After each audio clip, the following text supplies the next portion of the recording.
오늘 하나님의 말씀은 마태복음 25장 31절부터 40절의 말씀입니다.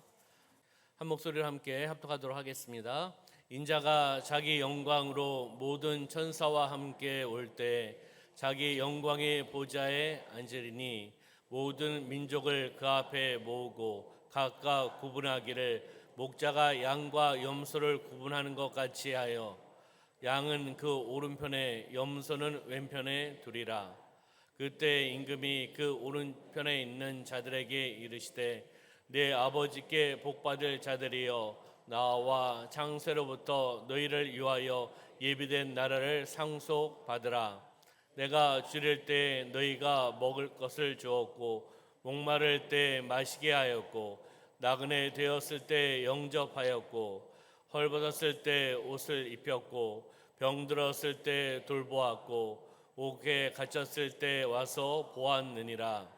이에 의인들이 대답하여 이르되 주여 우리가 어느 때 주께서 줄이신 것을 보고 음식을 대접하였으며 목마르신 것을 보고 마시게 하였나이까. 어느 때 나그네 되신 것을 보고 영접하였으며 헐벗으신 것을 보고 옷 입혔나이까. 어느 때 병드신 것이나 옥에 갇히신 것을 보고 가서 배웠나이까 하리니 임금이 대답하여 이르시되 내가 진실로 너에게 이르노니 너희가 여기 내 형제 중에 지극히 작은 자 하나에게 한 것이 곧 내게 한 것이니라 하시고 아멘. 네, 마태복음 25장 31절부터 40절 말씀 중심으로 지극히 작은 자에게 한 일이라는 제목으로 말씀을 나누도록 하겠습니다. 우리 옆에 있는 분하고 인사하겠습니다. 성령으로 충만합시다. 네, 앞에 계신 분하고 인사할까요? 예수님 안에서 좋은 일이 일어납니다. 주일 예배를 통하여 하나님의 은혜와 복을 받으시기를 주님의 이름으로 축원합니다. 우리 사랑하는 성도님들께서 기도해 주시고 사랑을 나눠주시고 섬겨주셔서 지난주에 우리 권사님들과 함께 인도네시아 단기 선교를 주님의 은혜 가운데 잘 마치고 돌아왔습니다. 또 선교지에서 하나님의 인도하심과 하나님의 뜻, 하나님께서 주신 은혜, 감동, 기적의 현장을 맛보고 돌아왔습니다. 모든 것이 하나님의 은혜고 하나님의 역사임인 줄 믿습니다. 우리 또한 사랑하는 성도님에게 감사의 말씀을 드립니다. 오늘 본문의 말씀은 양과 염소의 비유에 대한 부분들이 나오고 있죠. 양과 염소의 비유로 종말론적인 심판을 기억하라는 거죠. 그리고 이웃에게 선을 베풀기에 힘써야 된다라고 말씀하고 있다는 것을 보게 됩니다. 그럼 31절부터 33절까지는 바로 양과 염소를 구분하며 나가는 모습인데요. 31절의 말씀 보면 인자가 자기 영광으로 모든 천사와 함께 올 때 자기 영광의 보좌에 앉으리니라고 말씀하고 있습니다. 인자가 천사들과 함께 영광 중에 오실 때 그의 자신의 영광의 그 자리에 그 영광의 보좌에 앉으시리라고 말씀하고 있죠. 그러면서 32절, 33절의 말씀에 보면은 모든 민족을 그 앞에 모으고 각각 구분한다라고 말씀합니다. 목자가 양과 염소를 구분하는 것 같이 하여서 구분한다. 그러면서 말씀하고 있습니다. 오른쪽에는 양을, 왼쪽에는 염소를 둔다라고 말씀을 하고 있죠. 여기 나오고 있는 심판자는 바로 인자, 다시 이야기하면 예수님을 이야기하고 있는 겁니다. 예수님께서 심판하시는 겁니다. 예수님께서 재림하셔서 심판하는 그 내용이 여기에 담겨 있는 거죠. 인자로서 천사들과 영광 중에 오신다. 인자로서, 심판자로서 예수님께서 천사들과 영광 중에 오신다는 것은 바로 최후의 심판을 위해 심판관으로 예수님께서 오신다는 것을 의미하고 있다는 것입니다. 그러면 바로 재림의 때가 되면 심판자라는 권세를 가지고 그분께서 오신다. 그러면서 양과 염소를 이야기하고 있죠. 양과 염소는 상징적인 의미를 가지고 있습니다. 양은 좋고 염소는 나쁘고 그런 의미보다는 상징적인 의미입니다. 양은 의로운 자를 이야기하는 거고요. 염소는 불의한 자를 상징적으로 이야기를 하는 겁니다. 여러분들은 양이십니까? 염소십니까? 네, 대답 안 하셔도 양인 줄 믿습니다. 네, 그리고 오른쪽과 왼쪽을 이야기하고 있죠. 오른쪽은 의로움, 왼쪽은 불의함을 이야기하는 겁니다. 오른쪽에 아까 양, 염소요? 양. 왼쪽은 염소 이야기하고 있었죠. 오른쪽은 의로움, 왼쪽은 불의함을 상징적으로 이야기하고 있는 것을 보게 되는 거죠. 그러면서 34절부터 40절까지는 지극히 작은 자에게 한 행동, 지극히 작은 자에게 어떻게 했는가, 어떤 행동을 했는가, 그것에 대한 보상, 은혜, 복이 40절까지 나오고 있다는 것을 보게 되는 거죠. 그러면 34절의 말씀에 보면은 그때가 임금이 그 오른쪽에 있는 자들에게 이야기하는 겁니다. 임금은 누굴까요? 임금은 인자인 예수 그리스도, 권세자, 심판자, 심판관 이야기하는 겁니다. 그 오른쪽에 있는 자들에게, 아까 오른편에 있는 자들을 의로운 자, 또 양과 염소 중에 양을 이야기하는 거죠. 오른쪽 편에 있는 자들에게 이르시되 내 아버지께 복받을 자들이요. 그러니까 오른편에 있는 자들이 의로운 자고 바로 아버지께, 하나님 아버지께 복받을 자들이라고 이야기하고 있는 겁니다. 그러면서 나와 창세로부터 너희를 위하여 예비된 나라를 상속받으라, 하나님의 나라를 유업으로 받으라라고 말씀하고 있는 거죠. 그 이유, 왜 하나님의 나라를, 그 나라를 유업으로 상속을 받을 수 있을까? 그 이유가 35절과 36절에 나오고 있습니다. 내가 줄일 때 너희가 먹을 것을 주었고, 목마를 때 마시게 하였고, 나그네 되었을 때 영접하였고, 헐벗었을 때 옷을 입혔고, 병들었을 때 돌보았고, 옥에 갇혔을 때 와서 보았기 때문이라고 말씀하고 있는 겁니다. 35절, 36절에 그 이유를 통해서 하나님의 나라를 유업으로 상속받을 자들이라고, 복 있는 자들이라고 임금, 권세자, 심판관, 예수 그리스도께서 말씀하고 있는 것입니다. 그랬을 때 37절부터 39절은 바로 그 의인된 자들이 이야기합니다. 우리가 언제 주님께 그랬습니까? 우리가 언제 주님께 그렇게 행동으로 했습니까? 라고 반문하는 겁니다. 질문하는 거죠. 그랬을 때 40절에 그분께서 대답을 합니다. 임금이 대답하여 이르시되 내가 진실로 너에게 이르노니 너희가 여기 내 형제 중에 지극히 작은 자 하나에게, 한 명에게 한 것이 곧 누구에게요? 내게 한 것이니라 라고 말씀하고 있다는 겁니다. 내 형제 중에, 힘들고 어려운 내 형제 중에 지극히 작은 자 하나에게 한 것이 바로 내게, 예수님께 한 것이다라고 말씀하고 있다는 것이죠. 할렐루야. 우리가 이 사랑, 나눔, 섬김, 사랑의 실천을 하시기를 주님의 이름으로 축원합니다. 그렇게 지극히 작은 자에게 한 일이 바로 주님께, 예수님께 한 것이다라고 누가요? 임금, 권세자, 심판관, 예수님께서 말씀하고 있다는 겁니다. 사람의 이야기가 아니라 주님께서 말씀하신 겁니다. 주님의 말씀에 순종하시기를 소망합니다. 아멘. 그래서 여기 작은 자라고 표현하고 있는데 작은 자의 유형이 나오고 있죠. 아까 우리가 말씀을 보았듯이 그 작은 자의 유형은 줄인 자이기도 하고, 목마른 자, 나그네 된 자, 헐벗은 자, 병든 자, 옥에 갇힌 자, 기타 등등이 되겠죠. 이러한 사람들이 작은 자입니다. 그 작은 자를 섬기라고 주님께서 말씀하고 있는 거죠. 바로 고통받고 연약한 자들에게 섬겨라, 사랑을 나누어라, 사랑과 나눔을 통해서 나아가라. 바로 그 연약한 자에게 나가고 연약한 자를 섬기는 것이 바로 예수 그리스도를 섬기는 것이다 라고 말씀하고 있는 것입니다. 바로 지체에게 긍휼을 베푸는 것이 곧 예수님을 섬기는 것입니다. 할렐루야.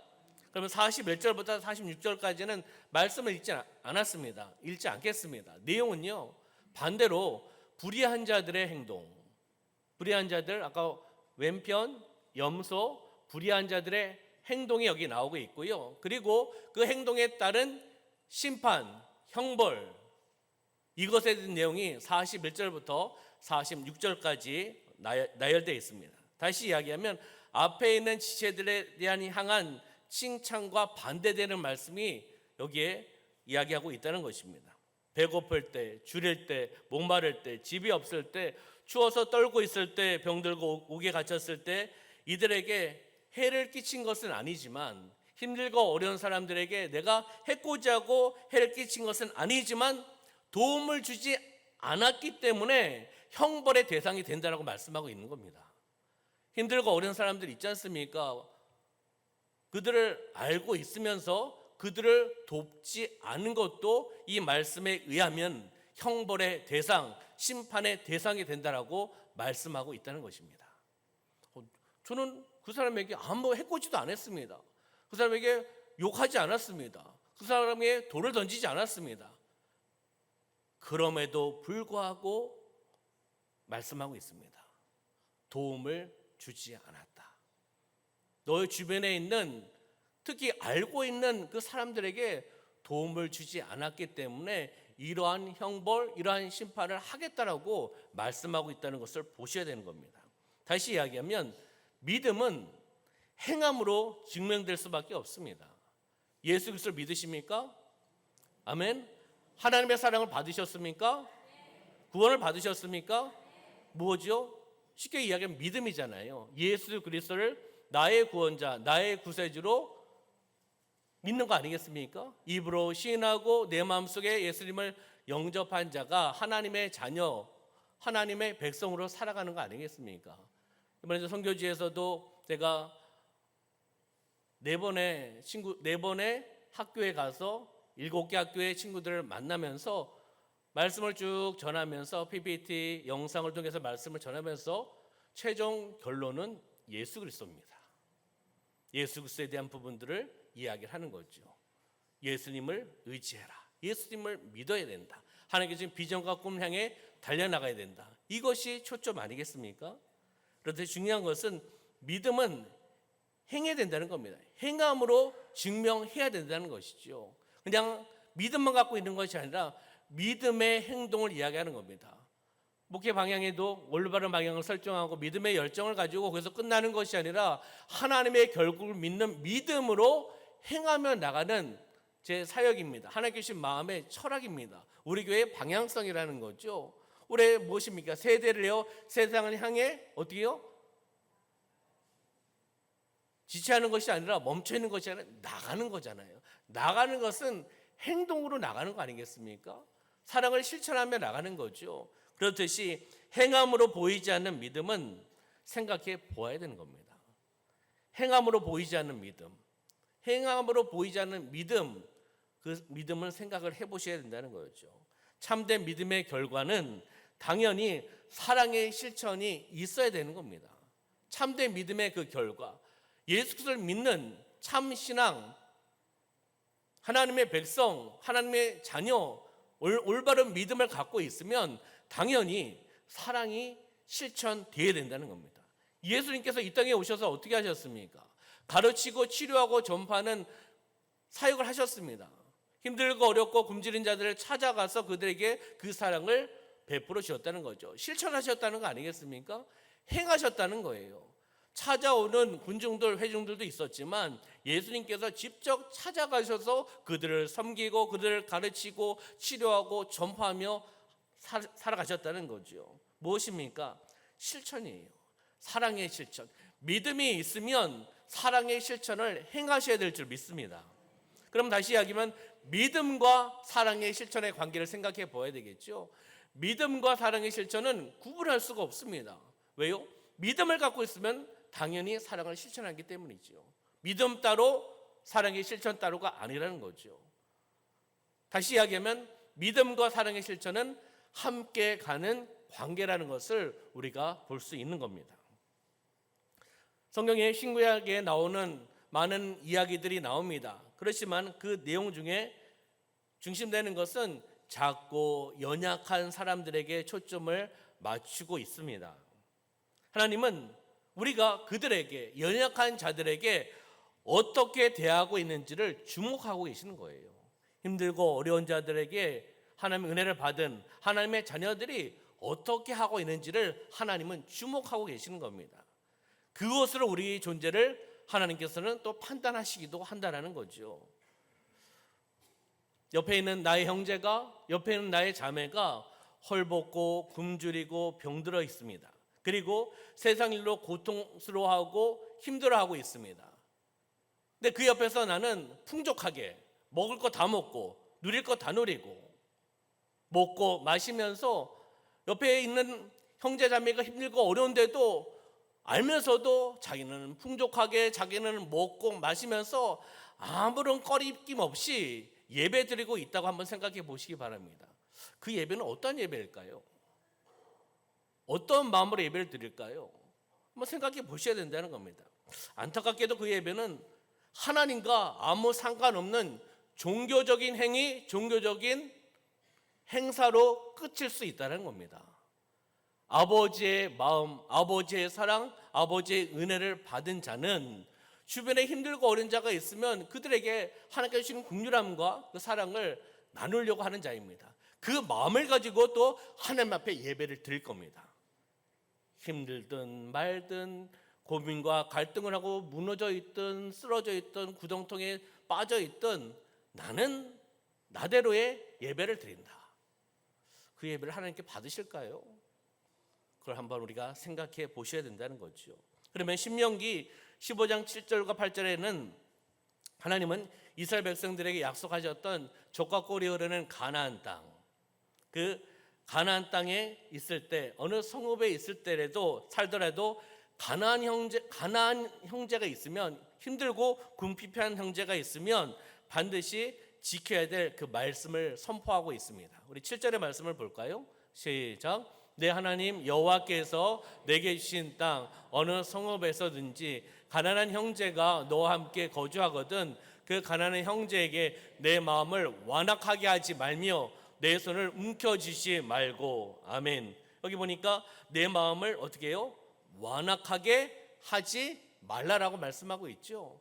지금 이제 신명기 말씀을 우리가 좀 보고 있는데 이 말씀은 우리 중심의 본문의 말씀의 적용점입니다. 사실은요. 말씀의 적용점으로 제가 나누고 있는 거예요. 마음을 완악하게 해라 하지 말라. 해라 하지 말라. 하지 말라라고 말씀하고 마음을 완악하게 하지 말라라고 말씀하고 있죠. 왜냐하면 이 완악하다는 단어는 요새화하다, 완강하게 하다, 딱딱하게 하다 원어의 뜻입니다. 다시 이야기하면 이웃에 대한 사랑을 고의적으로 억제하는 거예요. 이웃이 힘들고 어려운 것을 알고 있어요. 그런데 그것을 도우려고 하는 그 마음, 고의적으로 억제해서 마음을 굳게 하는 상태가 바로 완악한 상태입니다. 여러분들 마음은 완악하지 않으시죠? 우리 옆에는 바라보시면서 우리 성도님의 마음은 하나님의 마음입니다. 인사해 보실까요? 하나님께서 주신 마음으로 우리 살아가실 줄 믿습니다. 마음을 완악하게 하지 말라라고 말씀하고 있잖아요. 그럼 다시 보면 내 손을 움켜쥐지 말고라고 말씀하고 있죠. 여기서 손을 움켜쥔다. 이 의미도 잘 우리가 보셔야 됩니다. 이웃에게 동정의 손길을 베풀기를 어떻게 해요? 거절하는 거예요. 힘들고 궁핍하고 가난하고 그러한 형제 자매들에게 이웃들에게 동정의 손길, 사랑의 손길을 베풀기를 거절하는 것이 내 손을 움켜쥐는 것입니다. 손을 움켜쥐지 말고 어떻게 되죠? 손을 피셔야 된다는 거죠. 마음을 강박한 결과가 마음이 강박해지면 내 손을 움켜쥘 수밖에 없다는 것을 우리에게 말씀해 주고 있습니다. 중요한 것은요, 내 마음이 하나님의 말씀으로 사로잡히셔야 됩니다. 하나님의 말씀이 하나님의 생각이고 하나님의 뜻이고 하나님의 목적 아니겠습니까? 그렇기 때문에 내 마음이 하나님의 말씀에 사로잡히면 그 말씀대로 우리는 입술로 고백하고 나의 몸을 움직인다는 것입니다. 다시 이야기하면 모든 재물이 하나님께 주신 모든 물질이 하나님께 주신 은혜가 하나님 것이잖아요. 하나님의 것을 나에게 부여해 주신 거죠. 안 그렇습니까? 하나님께서 나에게 주셔서 청지적인 사명을 가지고 나도 하나님께 주신 은혜와 물질을 사용하지만 그것을 통해서 많은 사람들에게 그것을 나누라고 우리에게 은혜와 복을 허락해 주시는 줄 믿습니다. 하나님의 것이라는 것을 인정하는 자는 마음이 완악하지 않습니다. 그리고 손을 움켜쥐지 않습니다. 왜? 내 것이 아니니까. 하나님께서 나에게 주신 것이기 때문에 하나님의 것을 하나님의 방식대로, 하나님의 생각대로, 하나님의 뜻대로 그것을 나누는 거죠. 그것이 진정한 하나님의 백성의 모습이라는 것을 우리에게 말씀해 주고 있습니다. 우리 8절의 말씀 볼까요? 신명기 15장 8절 시작. 반드시 내 손을 그에게 펴서 그에게 필요한 대로 쓸 것을 넉넉히 구워주라. 아멘. 반드시 내 손을 그에게 펴서 필요한 대로 쓸 것을 넉넉히 채워주라라고 말씀하고 있는 거죠. 둘째는 손을 움켜쥐지 말고 펴라는 거예요. 피시기를 소망합니다. 마음도 열어놓으시고 손도 움켜쥐지 마시고 손도 펴는 삶을 살아가셔야 된다는 겁니다. 움켜쥐면 나눌 수가 없어요. 왜요? 내 것인데, 내가 땀을 흘렸는데, 내가 노력했는데 내 것인데 왜 나눠? 이런 마음을 갖고 있으면 나눌 수가 없겠죠. 손을 피시기를 소망합니다. 하나님께서 나에게 주셔서 감사하고 또 하나님 것을 주셨기 때문에 그것을 하나님의 뜻대로 나누는 그런 삶을 우리는 살아가셔야 되는 거죠. 그러면서 그 말씀에 반드시라는 단어가 나옵니다. 반드시. 다시 반드시라고 무슨 의미죠? 강조하는 거죠. 그렇게 하라라고 말씀하고 있는 겁니다. 해도 되고 안 해도 되는 것이 아니라 반드시 그렇게 하라라고 우리에게 말씀해 주고 있는 거죠. 반드시 손을 펴야 된다. 필요한 것을 나눠 줘야 된다라고 말씀하고 있습니다. 10절 말씀 볼까요? 너는 반드시 그에게 줄 것이요. 줄 때에는 아끼는 마음을 품지 말 것이니라 라고 말씀합니다. 할렐루야. 반드시입니다. 반드시라고 표현하고 있죠. 신명기 15장 11절에도 다시 강조하고 있습니다. 반드시라는 단어가 나오는데요. 땅에는 언제든지 가난한 자가 그치지 아니하겠으므로 땅에는 언제든지 가난한 자. 그러면 다시 이야기하면 이 땅에 가난한 자가 계속 있다는 것을 의미하는 거죠. 그러면서 내가 내게 명령하여 이르노니 너는 반드시 내 땅 안에 있는 내 형제 중 곤란한 자와 궁핍한 자에게 내 손을 어떻게 해요? 펼쳐라라고 말씀하고 있는 것입니다. 반드시라고 계속 말씀하고 있습니다. 강조하고 있고 그렇게 하라, 그렇게 행하라고 우리에게 말씀하고 있다는 겁니다. 다시 이야기하면 가난한 자가 계속 있기 때문에 도울 기회가 있다, 열려 있다, 사랑으로 섬길 기회가 있다, 너희들에게 열려져 있다. 그렇기 때문에 도움을 주지 않으면, 다시 이야기하면 도움을 주지 않으면 책임을 묻겠다는 겁니다. 하나님께서 이것에 대해서 책임을 묻겠다는 거예요. 가난한 사람이 없고 궁핍한 사람이 없으면 도울 사람이 없잖아요. 근데 우리 주변에 보면은 말씀대로 도울 사람들이 있습니다. 힘든 사람이 있습니다. 우리 구역에 있을 수도 있고 우리 목장에 있을 수도 있고 우리 기관에 있을 수도 있습니다. 관심을 갖지 않고 사랑을 가지지 않고 쳐다보지 않으면, 찾지 않으면 못 찾으실 겁니다. 그것을 우리에게 말씀하고 있는 것이죠.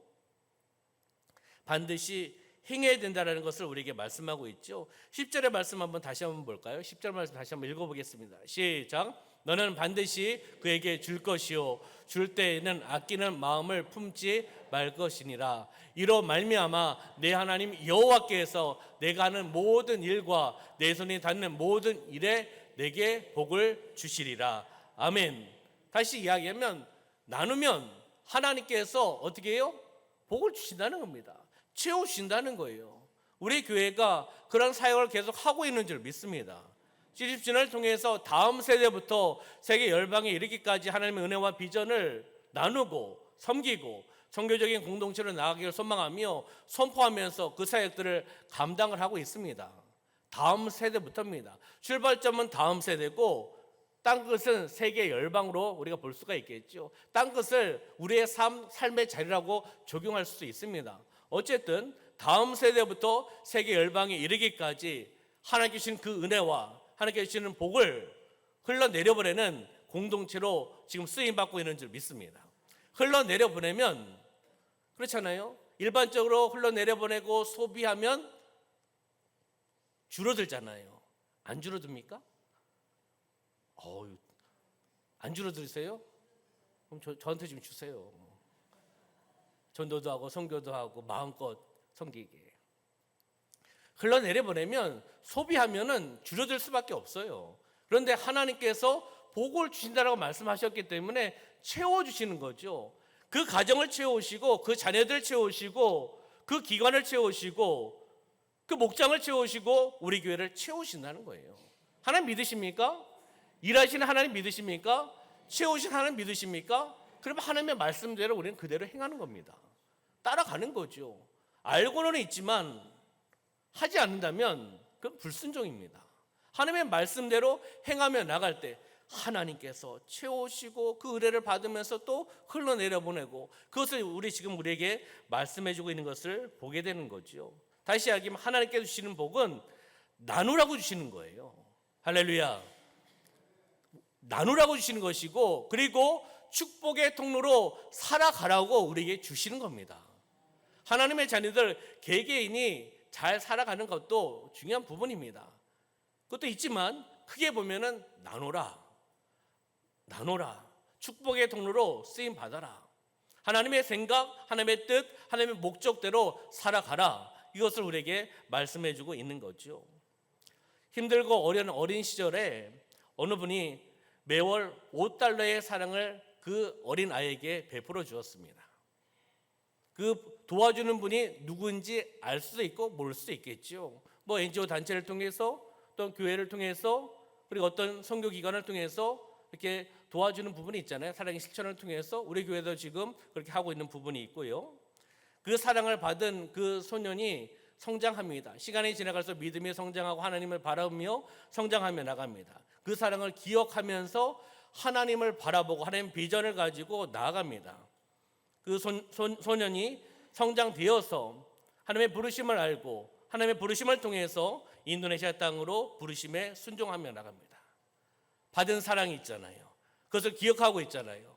하나님의 역사하신 것을 어릴 때부터 보았고 본인이 경험하고 체험했습니다. 그리고 성장돼서 하나님의 비전대로 그것을 나누기를 소망하며 선포하며 기도하며 나갔습니다. 하나님께 인도네시아 땅을 보내주셔서 그 사명을 감당하고 있는 분이 최영금 선교사님입니다. 어릴 때 어느 한 분의 사랑을 받고 $5를 통해서 그 사랑을 받으면서 힘들고 어려운 시절을 이겨나가면서 그 믿음으로 성장하여서 하나님께서 주의 종으로 선교사로 부르셔서 부르심에 순종하고 인도네시아 땅에 가서 현지 사역자들을 세우고 빈민족 희망학교 400명의 친구들을 섬기며 그 사역을 감당하고 있습니다. 본인이 경험했잖아요. 본인이 느꼈잖아요.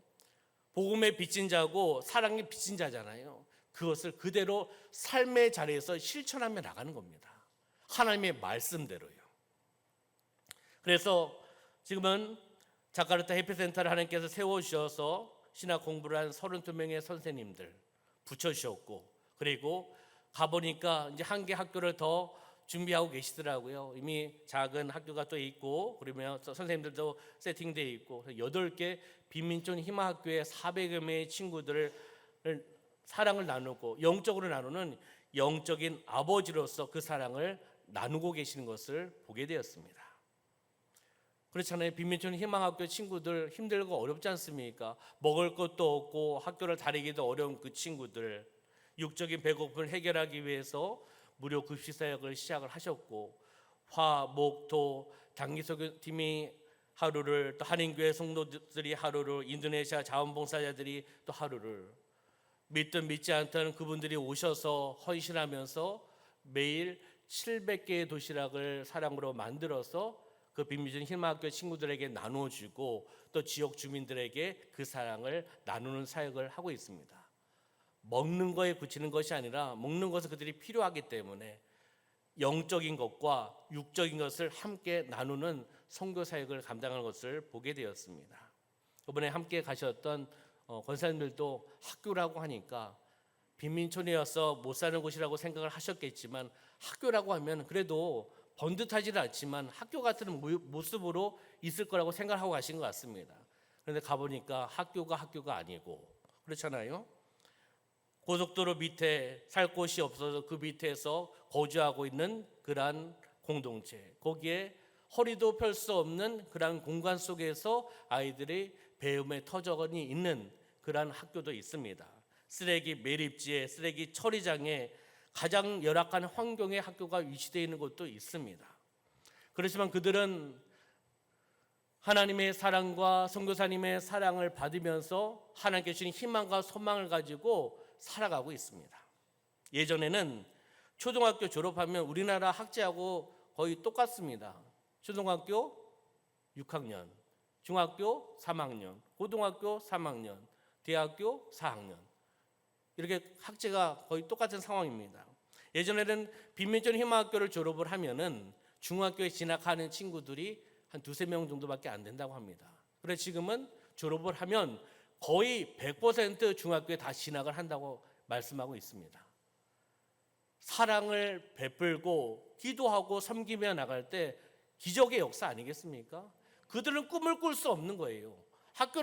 빈민촌 학교를 다닐 수 없는 상황이었고, 그리고 중학교는 꿈도 못 꿨던 친구들입니다. 무슬림 국가입니다. 기독교 학교에 와서 기독교 교육을 배우고 있고 예수님을 만나고 그들이 82개의 성경 암송, 길다 보니까 하루는 신약, 하루는 구약해서 반을 나눠서 성경 암송을 하고 그들이 학교가 시작되는 것을 보게 되는 거죠. 선교는 사람을 세우는 겁니다. 말씀을 통해서 사랑을 실천하며 나가는 것입니다. 배고픔의 해결에서 끝나는 것이 아니라 중요한 것은 영적인 것을 먹이는 겁니다. 하나님의 사랑 흘러내려보낼 때 놀라운 기적의 역사가 나타나는 것을 보게 됩니다. 할렐루야. 하나님의 은혜를 받은 자로서 우리의 삶의 현장에서 그 사랑을 흘러내려보내는 삶이 되시기를 주님의 이름으로 축원합니다. 우리 교회에서도 23명의 친구들을 섬기고 있습니다. 일반 선교 재정에서 나가는 것이 아니라 개별로 감동받으시고 부서에서 감동받으시고 교직원들이 감동받고 또 목장에서 또 모임에서 감동받으신 분들이 이렇게 연락하고 알려주셔서 저도 한 친구를 하고 있고 또 필리핀에 한 친구를 하고 있습니다. 가서 그 친구 만나고 왔습니다. 2년 만에 만나다 보니까 키가 엄청 컸더라고요. 저도 이제 제 얼굴을 알죠. 핸들이 하니까 핸들이래요. 내가 누군지 아니? 하니까 아는 것 같습니다. 제가 인도네시아어로 한 게 아니에요.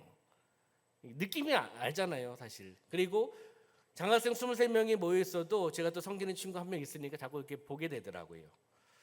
그 23명의 장학생들도 성경 암송대 또 그들의 영적인 부분들 필요한 것들 다 체크하고 장학생으로 선교사님이 그 기준에서 세우는 거예요. 그들을 무엇으로요? 하나님의 사랑으로, 영적인 것으로 흘러내려 보내는 거죠. 우리 교회가 그렇게 쓰임 받고 있는 줄 믿습니다. 아프리카, 말라이에, 인도네시아, 필리핀에 80여 명의 친구들을 섬기고 있습니다. 그것이 전도고 그것이 선교고 하나님의 사랑을 받은 자로서 그 은혜를 흘러내려 보내고 있다는 겁니다. 하나님께서 우리 교회를 사용하신 것 너무나 행복하고 감사하다는 거죠. 그래서 32명의 선생님들이 잘 세워지고 또 훈련되고 그 친구들 양육을 하고 있습니다. 작년에 7명의 선생님들이 함께 오셨잖아요. 그들이 한국에 와서 많은 경험을 하고 은혜 받고 도전받고 다시금 돌아가서 그 친구들을 양육을 하고 있습니다. 한국에 왔던 선생님들 제가 가니까 너무나 반가워하더라고요. 반가워하고 그리고 그들이 다르다라고 이야기하더라고요. 선교사님이 한국 방문했던 선생님들과 한국 방문하지 않은 선생님들, 남아있는 선생님들 다 오지 못했기 때문에 그렇지만은 또 오지 못한 선생님들도 사모하고 있습니다. 선교사님하고도 기도 제목 나누면서 2년마다 한 번은 한국교회를 방문하고 함께 기도하려고 하고 있습니다라고 말씀해 주신 것을 보게 되었습니다. 건사의 인도네시아 단기 선교를 통해서 우리 작은 사랑을 흘러내려 보냈습니다.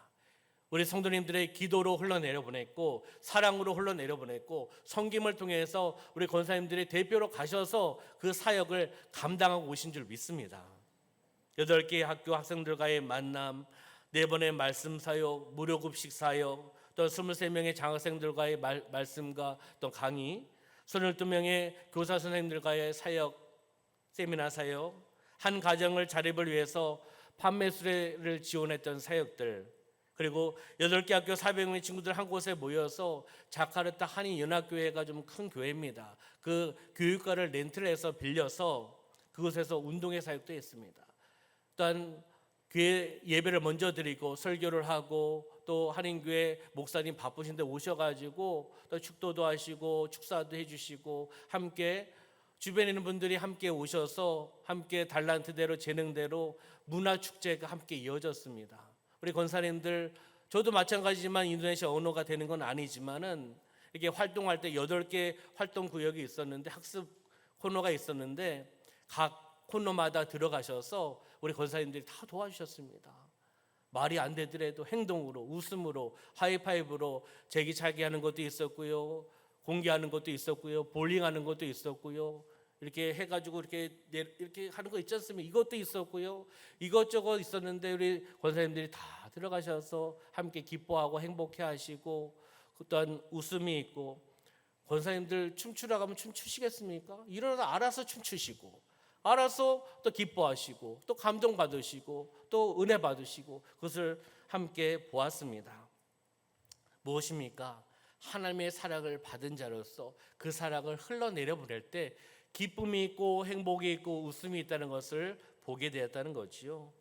작은 아이가 $5의 사랑을 받고 그 사랑을 통해서 기억을 하고 하나님의 부르심을 통해서 지금은 성장해서 선교사로서 30년의 사역을 선교 현장에서 그 아이들을 위해서 함께 뛰고 땀을 흘리면서 또한 수은 중독도 있고 건강도 좋지 않은 상황이지만 하나님께 받은 은혜가 있기 때문에 그 사랑을 흘러내려보고 있다는 것은 대단한 기적이 아니겠습니까? 그렇듯이 내가 줄일 때 먹을 것을 주었고 목마를 때 마실 것을 주었고 나그네 되었을 때 만나 주었고 헐벗었을 때 입을 것을 주었고 병들었을 때 돌봐 주었고 옥에 갇혔을 때 찾아 주었다. 주님께서 말씀하셨고 그리고 궁핍하고 어려운 자들을 찾는 것이 바로 나를 찾는 것이고 나를 섬기는 것이다. 이것을 그 말씀대로 행하며 나가는 선교사님 부부를 보고 왔습니다. 그리고 32명의 선생님을 보고 왔고 400명의 친구들을 보고 왔습니다. 중요한 것은요, 우리는 삶의 자리에서 그것을 행하셔야 됩니다. 할렐루야. 하나님의 은혜와 사랑을 받은 자로서 나의 삶의 현장 속에서 자신의 재능과 주어진 환경 안에서 자신의 직업적인 삶으로 그렇게 우리가 살아갈 수가 있습니다. 띄워주세요. 말씀을 정리하도록 하겠습니다. 바로 이것은 그리스도인의 삶이에요. 사랑의 삶입니다. 예수를 따르는 자의 삶은 자신의 삶의 자리에서 그것을 나눠야 된다는 거예요. 하나님께 주신 재능, 달란트를 흘러내려 보내야 되고 주어진 환경 속에서 그 사랑을 흘러내려 보내야 되고 하나님께 주신 직업적인 부분도 있지 않습니까? 그 직업을 통해서 사랑을 실천할 수 있고 이 하나님의 사명, 영적인 사명을 감당할 때 때론 고되고 힘들어도 우리는 보람이 있는 것이고 가치 있는 인생의 삶을 살아가셔야 될 줄 믿습니다. 말씀을 정리하면서 말씀의 적용점은 2가지를 보았지요. 마음을 완악하게 하면 안 된다. 그리고 손을 움켜쥐지 말고 펴라는 거예요.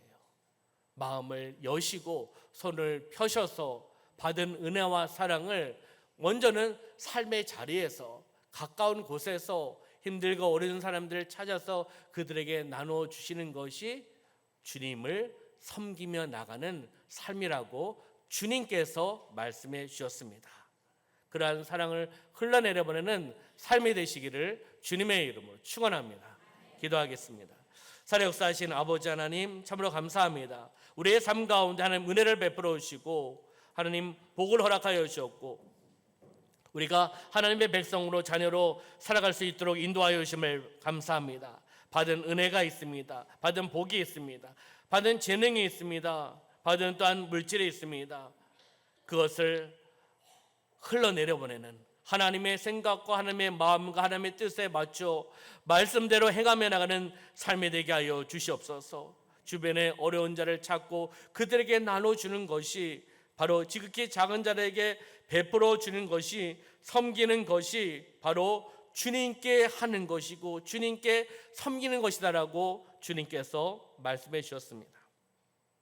우리의 삶의 자리에서 말씀대로 행하며 나가는 삶이 되어나갈 수 있도록 역사하여 주시옵소서. 하나님 감사드리며 예수님의 이름으로 기도드리옵나이다. 아멘.